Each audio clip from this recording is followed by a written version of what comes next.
every once in a while I do get the, aren't the culture wars over? Right? And I always reply, well, did the sun come up today? If so, no, they're not over. This is the same backlash we have seen basically since the 80s.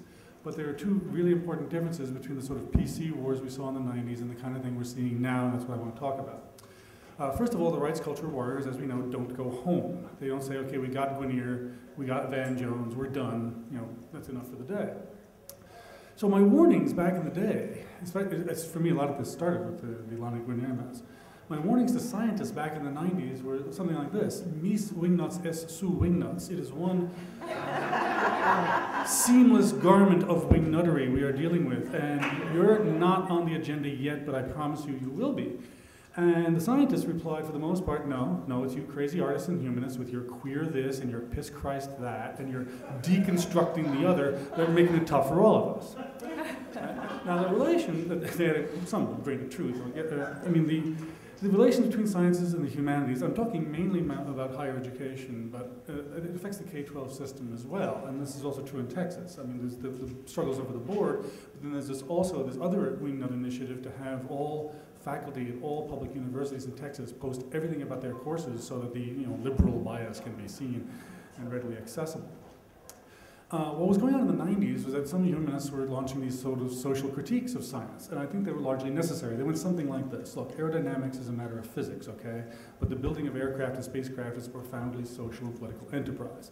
Insofar as that was the argument, I think it was unimpeachable.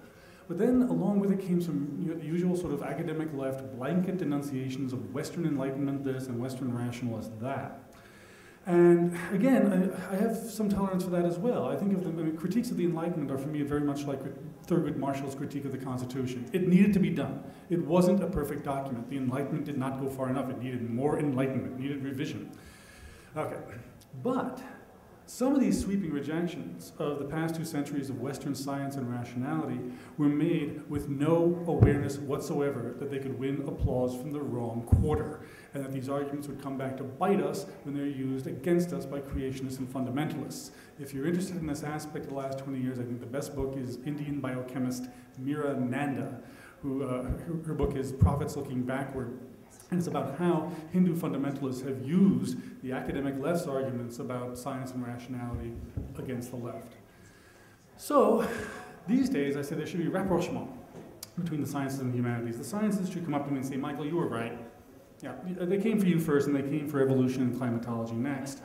And the humanists should say, on our part, Enlightenment rationality and its legacies, including the idea of a free and open society dedicated to the free and open exchange of ideas, pretty much beats any other option from anything religious fundamentalists have ever been able to imagine.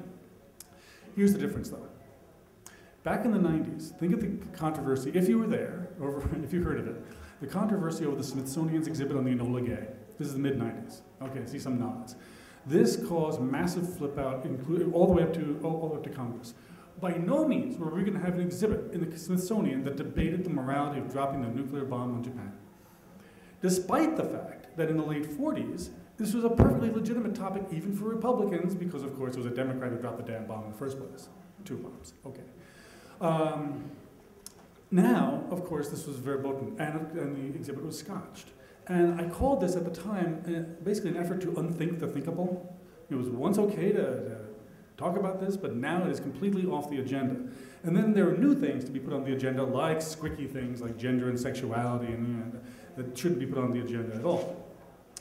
And so there, the attempt is simply sort of straight up Stalinist, to quash forms of knowledge that don't answer directly to the state, or to whoever's paying the piper, or to the church. What's going on in science is actually more pernicious. I'm sorry, I know I'm going a little bit long way. I hope they're even more pernicious like Monty Python. What's more pernicious than Stalinism? Well, here, what's going on with I think with climate change and with evolution, the approach is not to shut down critical discussions, but to pretend to be initiating them, right? Despite the opposition of a phalanx of closed-minded experts who are secretly concocting evidence for evolution or anthropogenic climate change, right? These are people who come up and say, we're not pushing our point of view, we're just saying teach the conflicts. Why don't you want to have a debate? Why are you shutting this down? Evolution's only a theory, you know the drill. Okay. So what we have here is something different. It's the deliberate spread of confusion and ignorance. And I hate to say it, but I think it's working. 5 years ago, more Americans believed in anthropogenic climate change than believe in it now. I like to say, well, I don't like to say it, but I'm going to say it anyway. I think we've hit peak awareness. It's nice to say, well, we need to combat this ignorance with awareness. No, ignorance has a force of its own. It is produced. It is not simply the absence of knowledge. It is something else altogether. And it is now, I had this exchange with Bonnie Rice, who's the California Secretary of Education. She's been working on climate change for more than 20 years, bless her heart. And now she works for the only elected Republican that I can think of who believes in climate change, right? He's out on a limb on this one, Schwarzenegger, whatever his other faults may be. And I praised her for her work, but I had to say this is no longer a matter of science. It's a matter of what Digby calls identity. It is practically politically impossible to be an elected official in the GOP and to publicly state one's belief in anthropogenic climate change. About half of Republicans can state that they believe in evolution. Depends on what district they're in. It is very difficult, to coin a phrase, to make someone understand something when his or her sense of identity and political affiliation depends on their not understanding it. So while the science wars are, in one way, part of the same warp and woof of the culture wars at large in the arts and humanities as well, I think the rules of engagement are somewhat different than they are in the arts and humanities. They have to do with deliberate production of ignorance. It started with the tobacco industry, and now it is all about climate change, the so-called East Anglia emails and so forth. And I'm here not only to say all this, but to try to figure out what to do about it.